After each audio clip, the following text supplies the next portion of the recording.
తమ్ముడు, నా వైపు చూడు. చాలాసార్లు నీ మనస్సాక్షి నీతో మాట్లాడుతుంది. గంటల తరబడి ఫోన్ దగ్గర కూర్చొని ఆడుకుంటున్నావే. చెడ్డవాటిని చూడకపోవచ్చు.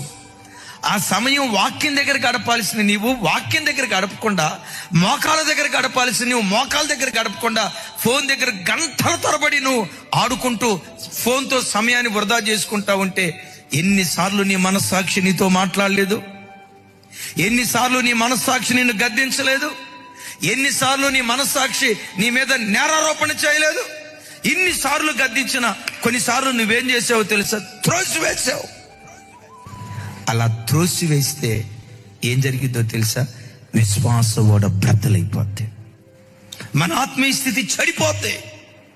దానికి మించి ఒంటిలో వణుకు పుట్టించే మాట ఏంటో తెలుసా?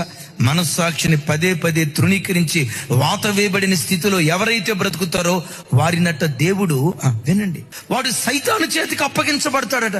ఇక సైతాను చేతికి ఒకడు అప్పగించబడ్డా చేయకూడని నీచమైన కార్యాలు, చేయకూడని హేయమైన కార్యాలు, చేయకూడని లజ్జాకరమైన కార్యాలు, చేయకూడని అపవిత్రమైన కార్యాలు వాడు చేస్తూ వెళ్తాడు.